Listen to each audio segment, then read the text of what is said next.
È finita da pochi minuti Torino-Padova e non siamo allo stadio ma in pizzeria per il commento che questa volta ha come ospite Gianni Pinosa, presidente del Torino Club Circolo Ricreativo San Paolo Imi. Gianni. Buonasera a tutti, prima di tutto. La partita di questa sera è stata sicuramente sofferta. Ad un certo punto addirittura ho notato un po' la squadra un po' sulle ginocchia, aveva necessità di rifiatare, però alla fine quello che conta è il risultato, ce l'abbiamo fatta 3-1, rivendicando anche la sconfitta dell'andata, siamo nuovamente in testa e penso che a questo punto i presupposti per la promozione diretta in Serie A ci siano tutti. Gianni, ci sono stati dei momenti in cui si è sofferto oggettivamente un po'. Ti aspettavi lo stesso tipo di partita o qualcosa di diverso? No, ero convinto dall'inizio che sarebbe stata una partita giocata più sui nervi che sulla tecnica pura, anche se ci sono stati momenti di buon gioco da parte del Torino. Ci sono stati anche episodi alquanto dubbi nei nostri confronti. Un rigore sicuramente macroscopico non dato su Bianchi, alcuni falli a centrocampo, me ne viene in mente uno in particolare su D'Ambrosio sotto gli occhi del guardialine, ma evidentemente noi quest'anno quello che ce lo meritiamo perché ce lo sudiamo e ce lo portiamo in porto da soli. Ventura ha optato per il 4-3-3, secondo te ha fatto bene? Ha fatto benissimo, perché in questo momento dalla prossima partita all'ultima, quella con l'Albino Leffe, quindi le 4 partite, noi dobbiamo considerare che lo scopo di queste 4 partite è solo uno: centrare la promozione.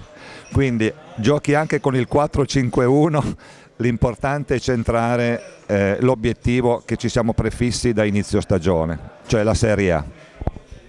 La sorpresa di serata è probabilmente stato Meggiorini che ci ha deliziato con una prestazione gagliarda e un grandissimo gol su una bella discesa.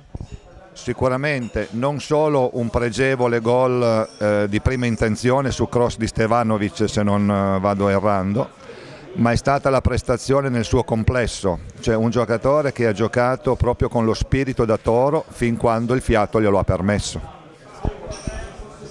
Daresti la palma del migliore in campo a Meggiorini come abbiamo detto prima, oppure hai qualcuno che secondo te ha giocato ancora meglio? No, direi che questa sera Meggiorini si è meritato la qualifica del migliore in campo, ma proprio per lo spirito con cui ha giocato e che sotto certi aspetti dovrebbe essere lo spirito che dovrebbe animare il Torino nel suo insieme fino alla fine di questa stagione. C'è stato qualche mormorio di disapprovazione nei confronti di Bianchi, tu come l'hai visto? Direi che questa sera, al di là del rigore che su di lui era evidente, macroscopico per tutti ma non per l'arbitro o comunque per la terna che era presente in campo, direi che questa sera è stato un po' una spina nel fianco, ma nel fianco nostro, non nel fianco avversario purtroppo. Mancano 4 partite e la prossima è a Pescara.